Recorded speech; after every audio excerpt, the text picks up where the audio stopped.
Door slammed shut behind me as I stared at my crew of 7 guys crammed between pipe sections and rusted machinery. 15 years building this company's reputation, and this is where they stuck my team while I was gone for 3 days. My name is Max Sullivan, and at 47 I've seen enough construction site politics to know when something's wrong. But finding my crew stuffed into a shipping container like spare equipment, that was a new low, even for corporate management. Let me back up. I just returned from a 3-day inspection run on the Interstate 75 bridge project, feeling pretty good about how things were going. The structural assessments came back clean, we were ahead of schedule, and I'd even managed to secure additional funding for new safety equipment. After 8 years in the Marines doing logistics coordination and 15 years running construction crews, I thought I understood how things worked. The moment I stepped off my truck Monday morning, something felt wrong. The usual buzz from our main trailer was gone. The crew workspace where my guys normally gathered for morning briefings stood empty like a ghost town. Rodriguez. I called out, looking for our lead electrician who was always first on site. No answer. Our workspace, the main trailer we'd earned after completing the downtown bypass project on time and under budget, stood completely empty. Toll cabinets gone, safety boards cleared, even the coffee maker we'd all chipped in to buy was missing. Only rectangular dust marks on the floor showed where our equipment used to be. I spotted Anderson from payroll walking past with his clipboard, avoiding eye contact. "Hey Anderson, what happened to my crew?" His face shifted to something that looked like pity mixed with embarrassment. "You should check the storage yard. They moved everyone yesterday." The storage yard? That was just a bunch of old containers and equipment we barely used for anything important. I walked over there, my hard hat strap tightening automatically as I processed what this meant. Past the main gate, around the concrete mixing station, through puddles of oil and scattered rebar, I found a handwritten sign taped to a shipping container. Crew B- temporary. I pushed open the heavy metal door, and there they were. Rodriguez hunched over a folding table with electrical schematics spread between spare pipe sections. Andrews, our youngest guy fresh out of apprenticeship, trying to balance his laptop on a stack of old machinery manuals. Murphy, our equipment operator, squeezed between tool racks with his maintenance logs. Pierce working on welding specs in a corner where the lighting barely reached. Foster reviewing safety protocols by the light of his phone. Walsh studying crane operation manuals while sitting on a bucket. Norton attempting to organize project timelines on a makeshift desk made from sawhorses and plywood. Their computers balanced precariously on whatever flat surfaces they could find. Extension cords snaked everywhere like electrical spaghetti. Water dripped steadily from a rusted overhead pipe into a bucket near Rodriguez's makeshift desk, making a rhythmic plinking sound that echoed off the metal walls. "What the hell happened here?" I asked, though their faces already told me everything I needed to know. Rodriguez looked up, his jaw tight with controlled anger. "While you were gone, Hoffman came down with movers, said we needed to relocate immediately to make room for the new efficiency expert. We had 30 minutes to pack everything." Efficiency expert? What efficiency expert? Andrews pointed toward our former workspace, visible through the container's open door. "Some consultant? Hoffman says he's going to revolutionize our whole operation with lean methodology or something." I could see through the main trailer's windows a young guy in a spotless hard hat arranging framed certificates on what used to be my desk. Hoffman, our deputy operations manager for the past 6 months, hovered nearby like he'd just struck gold. The air inside the container smelled like rust, diesel fumes, and defeat. The Wi-Fi signal barely reached this far from the main office. The nearest bathroom was a porta-potty behind the concrete mixing station. Industrial noise from the plant made normal conversation nearly impossible. 15 years with this company, muttered Murphy, not looking up from his maintenance schedules. 15 years of perfect safety records, on-time completions, under-budget deliveries, and this is how they treat us. I looked at their faces. These were guys who had given everything to this company, who had worked double shifts to meet impossible deadlines, who had pulled off miracles when other crews couldn't deliver. Rodriguez could wire anything and had connections throughout the electrical workers union. Andrews was young but had natural talent for seeing structural problems before they became disasters. Murphy had been ready to retire when I convinced him his equipment expertise was irreplaceable. Pierce was our quietest member who could weld anything but struggled with paperwork. Foster knew safety regulations better than most inspectors. Walsh operated our crane like it was part of his body. Norton could translate technical requirements into language anyone could understand. For 8 years, we delivered consistently solid results without drama or excuses. We weren't the flashiest crew, but site supervisors knew we were the ones to call when they needed something difficult done right the first time. Then I adjusted my hard hat strap, looked each of them in the eye, and smiled calmly. Pack your personal tools, I said quietly, not just the company stuff. Everything you might want to take with you someday. They stared at me, confused but trusting. These guys had followed me through impossible deadlines and budget cuts. They'd trust me through this too. Just start quietly gathering anything important, I continued, keeping my voice level, and keep this conversation between us. What are you thinking, Mac? Rodriguez asked. I'm thinking 15 years of loyalty deserves better than a storage container with a leaking pipe. My crew didn't know it yet, but I wasn't just good at managing construction projects. Those 8 years in the Marines had taught me how to build networks under pressure and how to document everything when leadership goes sideways. The 15 years since had taught me how corporate politics really worked, especially when incompetent managers started making decisions that put good people at risk. 6 months earlier, our longtime operations manager had retired, and Hoffman arrived with big ideas but zero understanding of actual construction work. From day one, he'd been hunting for something flashy to impress the owners, ignoring our consistent safety records and completion rates in favor of management theories he'd learned in business school. His golden hire, this efficiency expert named Ashton Kane, had dazzled him with buzzword-filled presentations about lean methodology and revolutionary productivity gains. What Hoffman never investigated was why someone with such transformative skills had changed jobs 3 times in 2 years. I walked over to our former workspace to see what we were dealing with. Through the main trailer's windows, I could see this Ashton character arranging his framed certificates like he was setting up a shrine. Hoffman stood nearby with an expression I'd seen on officers' faces when they thought they'd found the perfect solution to everything. Mac, perfect timing. Hoffman said when he spotted me approaching, "Come meet Ashton Kane, our new productivity optimization specialist." His lean methodology increased output 300% at his last 3 companies. He needs proper space to implement his vision for our operation. He lowered his voice like he was sharing classified information. Your crew can work out of the storage area until we finish the quarterly budget review. It's only temporary. I looked at this Ashton guy, who didn't even pause arranging his awards to acknowledge me, just kept positioning his certificates like they were battle honors instead of participation trophies. I nodded once, said nothing, and walked back to the storage container where my crew waited. For 2 weeks after the relocation, we worked from our exile. The conditions were brutal, temperature swings made the metal container unbearable by afternoon, the lighting gave everyone headaches by lunch. Twice we had to cover equipment when that overhead pipe leaked during rainstorms. The industrial noise from the concrete plant made phone calls impossible and safety meetings a joke, yet my crew followed my quiet instructions without complaint. We started backing up all project files, organizing our safety documentation, creating detailed handoff guides for every system we maintained. To anyone watching, it looked like we were just being thorough. In reality, we were building an insurance policy. "I don't understand why we're documenting everything so thoroughly," Pierce whispered one afternoon while updating his welding specifications. "It's not like they appreciate our work anyway. Everything we do should be done right," I replied loud enough for everyone to hear, no matter where we do it. "Professional standards don't change based on workspace." The others exchanged glances but kept working. They trusted me even if they didn't understand the plan forming in my head. During this time, I started reaching out to old contacts from my military days and construction connections I'd built over 15 years. Just casual conversations, checking in, maintaining relationships. When Tommy Martinez mentioned he was doing safety inspections for the state now, I filed that information away. When Patricia Lansing from Interstate Construction asked how things were going, I gave her honest answers about our crew's capabilities and recent project completions. These weren't job interviews, they were relationship maintenance. But in the back of my mind, I was building a network of people who understood what good construction work looked like. Then came a call that changed everything. Victoria Evane, the company owner, requested I present our crew's safety record and project completions at the upcoming investor meeting. My crew's spirits lifted when I told them. Finally, recognition for what we'd actually accomplished instead of promises about what might happen. The morning of the presentation, I put on my best shirt and reviewed my safety metrics in the storage container's harsh lighting. Our numbers were impressive. 0 lost time accidents in 18 months, 12 consecutive projects completed on schedule, 3 major infrastructure jobs finished under budget. I had charts showing our efficiency improvements, cost savings, and client satisfaction ratings. As I walked toward the main office, clipboard in hand, Hoffman intercepted me in the parking lot like he'd been waiting. "Change of plans," he said, positioning himself to block my path to the building. "The investors want to hear about future innovations, not past performance.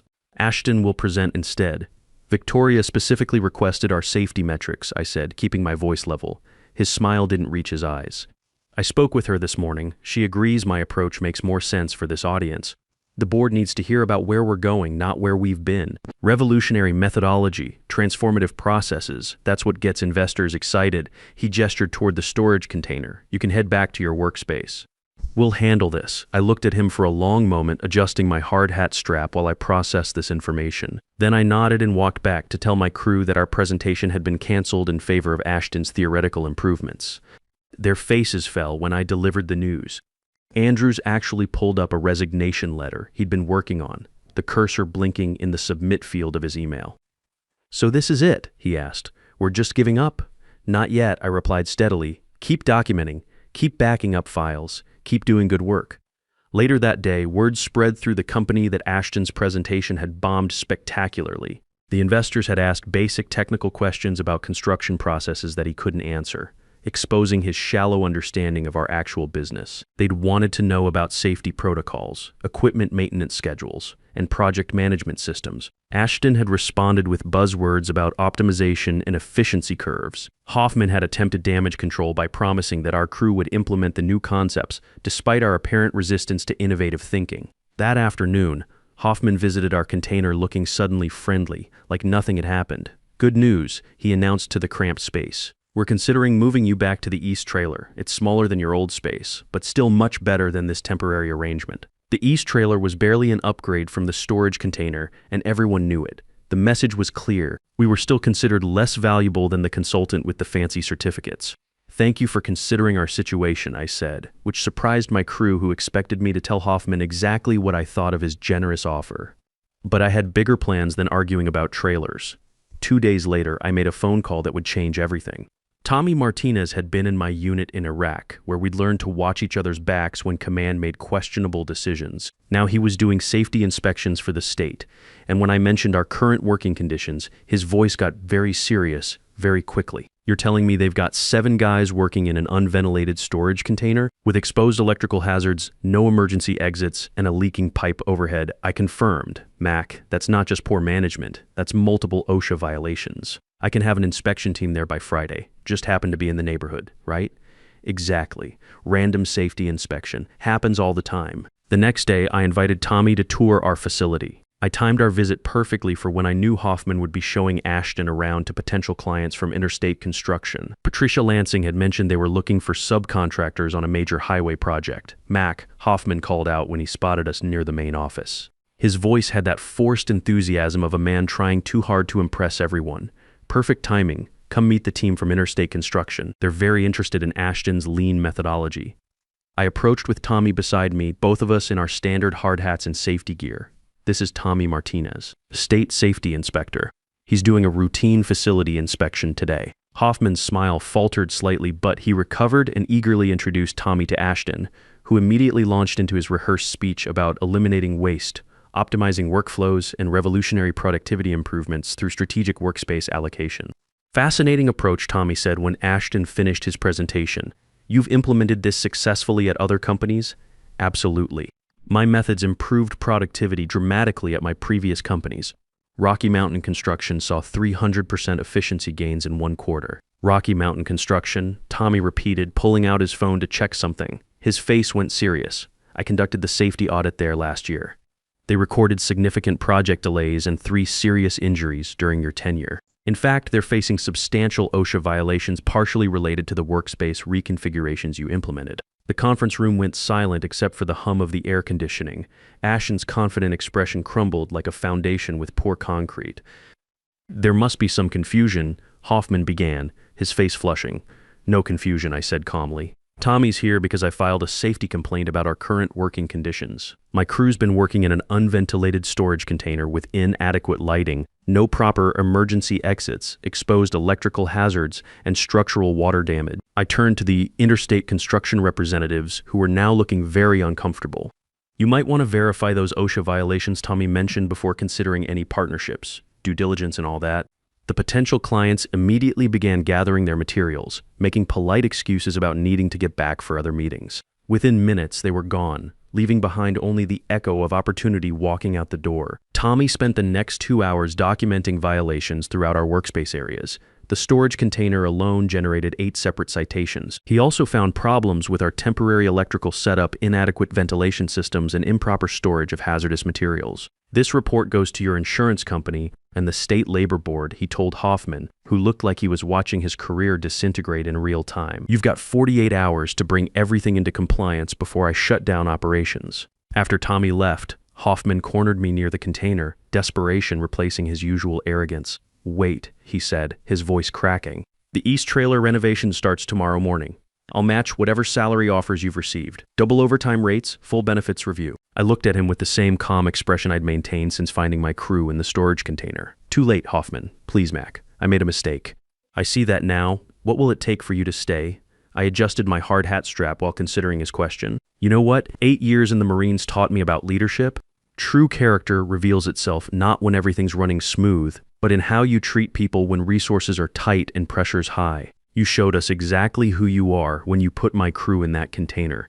I can fix this. Give me a chance to make it right. You had your chance. Every day for 2 weeks, you walked past that container knowing 7 experienced professionals were working in unsafe conditions. You chose to protect Ashton's workspace while ignoring ours. As I started to walk away, Hoffman grabbed my arm. Do you have any idea what you've done? This will destroy everything I've built here. I looked down at his hand until he released me. You built this situation when you prioritized appearance over substance, theories over results, and politics over people. What I didn't tell him was that this safety inspection was just the opening move. The union representative I'd contacted would be very interested in the working conditions we'd endured. Patricia Lansing had already expressed serious concern about partnering with a company facing safety violations, and Victoria Avane would soon learn exactly why her star consultant's previous companies had such troubled track records. Back in the storage container, my crew waited with expressions ranging from hopeful to worried. The sound of Tommy's inspection had drawn attention from workers throughout the facility. Everyone knew something significant was happening. Well, Rodriguez asked when I returned. I closed the container door and checked for any potential listening devices, an old habit from military operations. Tommy documented multiple violations. We'll be out of here by Friday, one way or another. What does that mean exactly? Foster asked. It means Hoffman and Ashton just learned that cutting corners on safety has consequences. It also means Patricia Lansing from Interstate Construction is very interested in hiring an entire experienced crew with a clean safety record. The silence that followed was profound. Then Andrew started laughing, a sound of relief and vindication that echoed off the metal walls. Are you telling us we're getting out of this container and away from this mess? Murphy asked. I'm telling you that 15 years of solid work and 0 safety violations means something to the right people. And I'm telling you that documenting everything we've done here was time well spent. Norton looked confused. How long have you been planning this? Since the day Hoffman moved us in here, nobody treats my crew like disposable equipment. For the next 3 days, we worked with military precision from our storage container. Every weld was documented, every electrical connection mapped, every safety protocol recorded in detail. We worked longer hours than required, our impending freedom driving us to complete everything thoroughly and professionally. On Thursday morning, Hoffman appeared at our container looking like he hadn't slept in days. Dark circles shadowed his eyes and his usually crisp shirt was wrinkled like he'd slept in it. Mac, can we talk privately? He asked, his voice lacking its usual confidence. I glanced at my crew, who pretended to focus on their work while obviously listening to every word. Anything you need to say can be said here. We don't operate with secrets. He shifted uncomfortably, looking around at the cramped conditions like he was seeing them for the first time. I've spoken with the owners. They've authorized me to offer your entire crew 15% raises, effective immediately. We're also expediting the renovation of the East Trailer. You could be in proper facilities by next week. That's generous, I said, but we've already signed contracts with Interstate Construction. Contracts can be broken. There are always clauses, legal ways around these things. There aren't. Patricia's legal team made sure of that. His professional mask finally cracked completely. Please, Mac, I admit the storage container was a mistake, but losing your entire crew is going to destroy my career.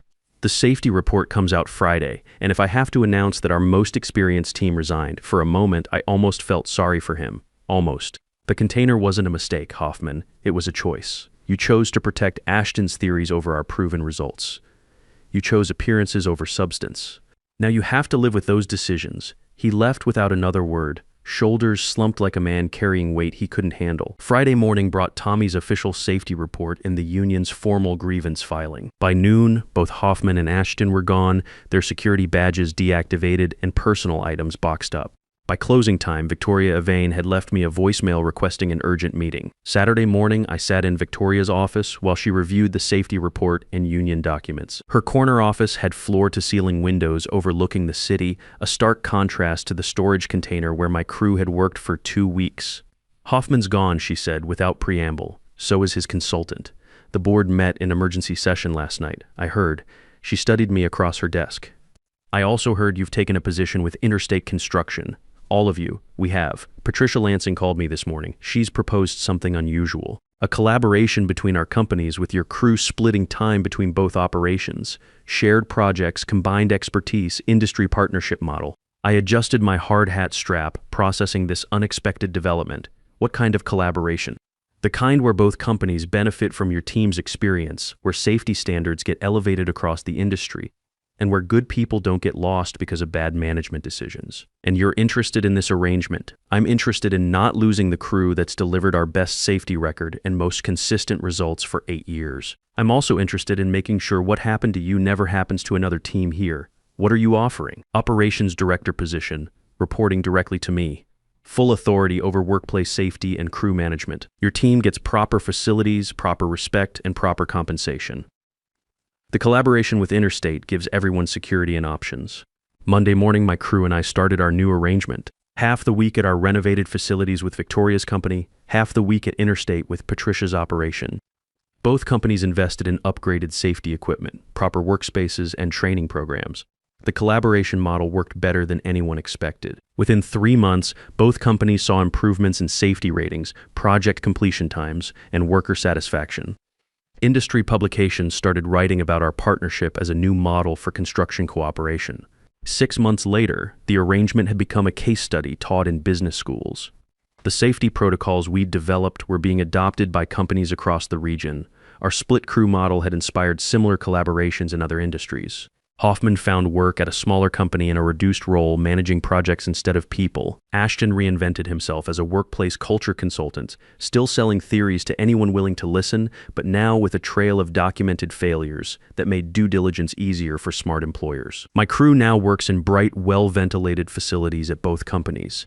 Our experience is valued. Our safety record is spotless, and our expertise drives decision-making instead of being ignored for flashier alternatives. Most importantly, we'd created industry standards that made it much harder for the next crew to face unsafe working conditions or disrespectful treatment. The safety protocols we documented became templates for other companies. The union grievance process we'd initiated led to stronger worker protection policies. The storage container still sits in the yard, but now it's used for equipment storage like it was designed for.